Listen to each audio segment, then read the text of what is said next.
जय श्री कृष्णा। राधे राधे।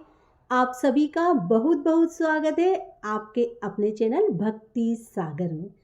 आज हम सुनेंगे श्रावण महात्म्य 21वां अध्याय, श्रावण पूर्णिमा पर किए जाने वाले कृत्यों का संक्षिप्त वर्णन तथा रक्षाबंधन की कथा।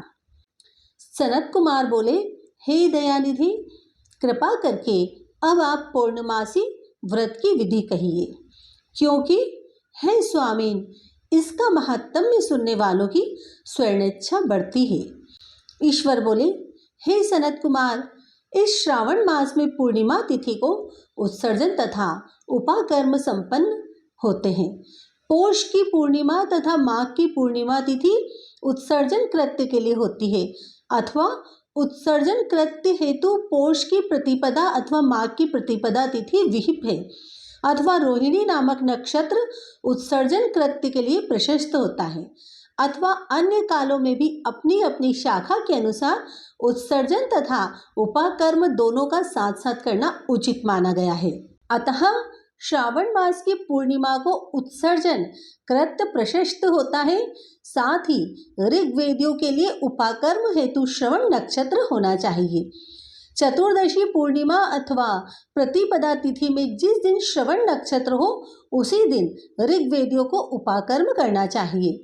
यजुर्वेदियों का उपाकर्म पूर्णिमा में और सामवेदियों का उपाकर्म हस्त नक्षत्र में होना चाहिए। शुक्र तथा गुरु के अस्त काल में भी सुखपूर्वक उपाकर्म करना चाहिए, किंतु इस काल में इसका प्रारंभ पहले नहीं होना चाहिए, ऐसा शास्त्रविदों का मानना है। ग्रहण तथा संक्रांति के दूषित काल के अनंतर ही इसे करना चाहिए। हस्त नक्षत्र युक्त पंचमी तिथि में अथवा भाद्रपद पूर्णिमा तिथि में उपाकर्म करें। अपने अपने ग्रह सूत्र के अनुसार उत्सर्जन तथा उपाकर्म करें।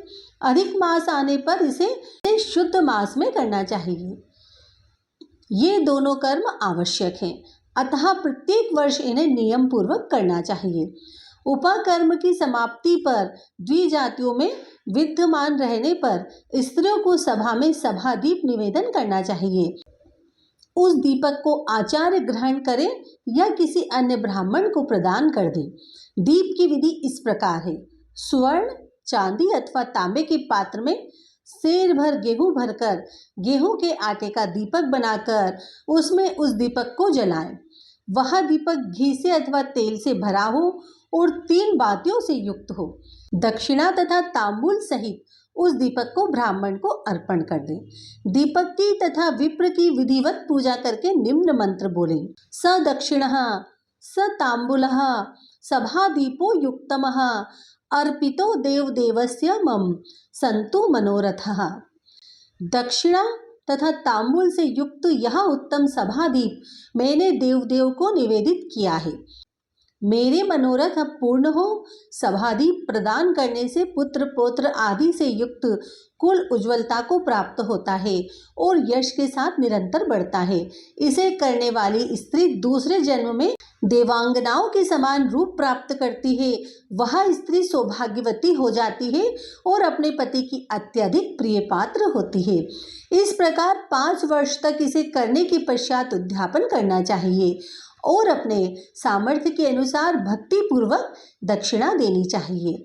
हे सनत कुमार, यह मैंने आपसे सभादीप का शुभ महात्म्य कह दिया।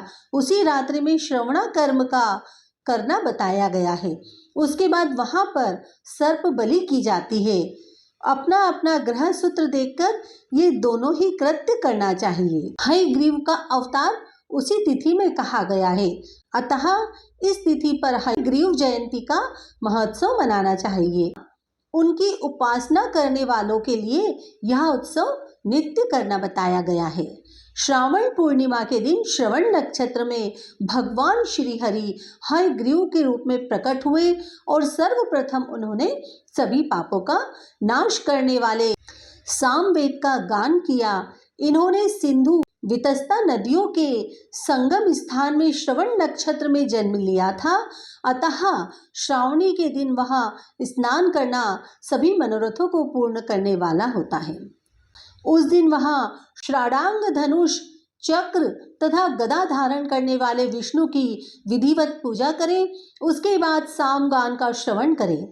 ब्राह्मणों की हर प्रकार से पूजा करें। अपने बंधु बांधवों के साथ वहां क्रीड़ा करें तथा भोजन करें। स्त्रियों को चाहिए कि उत्तम पति प्राप्त करने के उद्देश्य से जल क्रीड़ा करें। उस दिन अपने अपने देश में तथा घर में इस महोत्सव को मनाना चाहिए तथा हयग्रीवा की पूजा करनी चाहिए और उनके मंत्र का जप करना चाहिए।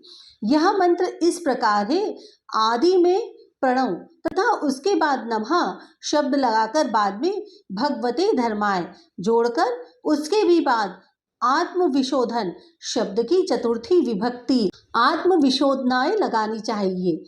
पुनः अंत में नमः शब्द प्रयुक्त करने से 18 अक्षरों वाला ओम नमो भगवते धर्माय आत्मविशोधनाय नमः मंत्र बनता है। यह मंत्र सभी सिद्धियां प्रदान करने वाला और 6 प्रयोगों को सिद्ध करने वाला है। इस मंत्र का पुरस्चरण 18 लाख अथवा 18,000 जप का है। कलयुग में इसका पुरस्चरण इससे भी 4 गुना जप से होना चाहिए। इस प्रकार करने पर हयग्रीव प्रसन्न होकर उत्तम वांछित फल प्रदान करते हैं। इसी पूर्णिमा के दिन रक्षाबंधन मनाया जाता है, जो सभी रोगों को दूर करने वाला तथा सभी अशुभों का नाश करने वाला है। हे मुनि श्रेष्ठ, इसी प्रसंग में एक प्राचीन इतिहास सुनिए। इंद्र की विजय प्राप्ति के लिए इंद्राणी ने जो किया था, उसे मैं बता रहा हूँ। पूर्व काल में 12 वर्षों तक देवासुर संग्राम होता रहा। तब इंद्र को थका हुआ देखकर देवी इंद्राणी ने उन सुरेंद्र से कहा, हे देव, आज चतुर्दशी का दिन है, प्रातः होने पर सब ठीक हो जाएगा।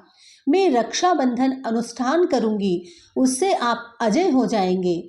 और तब ऐसा कहकर इंद्राणी ने पूर्णमासी के दिन मंगल कार्य संपन्न करके इंद्र के दाहिने हाथ में आनंददायक रक्षा बांध दी।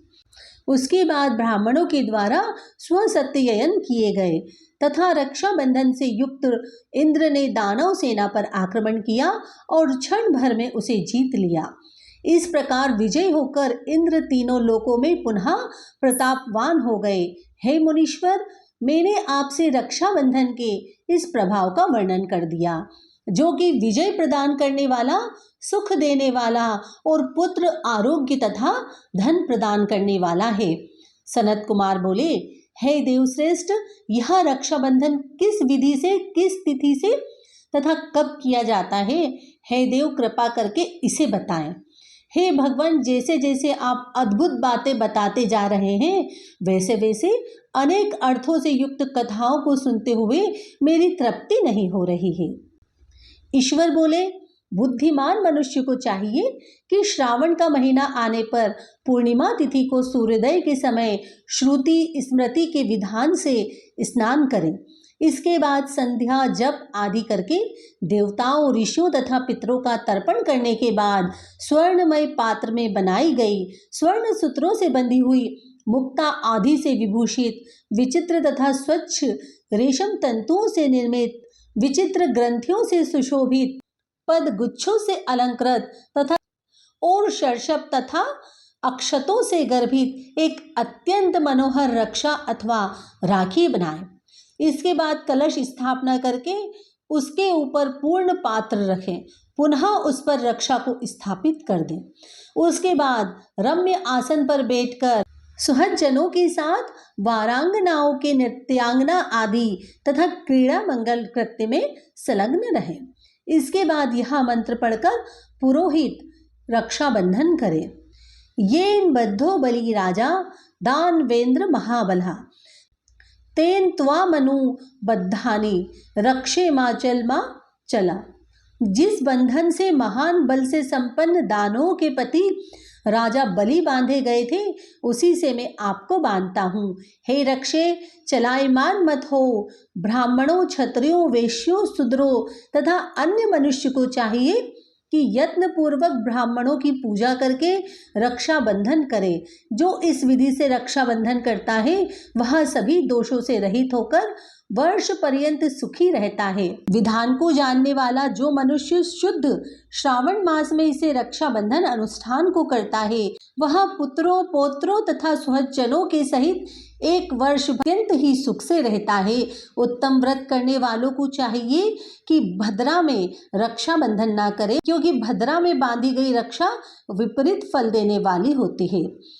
इस प्रकार श्री स्कंद पुराण के अंतर्गत ईश्वर सनत कुमार संवाद में श्रावण मास महात्म्य में उपाकर्मोत्सर्जन, श्रवणाकर्म, सर्प बलि सभादीप, हयग्रीव जयंती, रक्षाबंधन विधि कथन नामक 21वां अध्याय पूर्ण हुआ। धन्यवाद।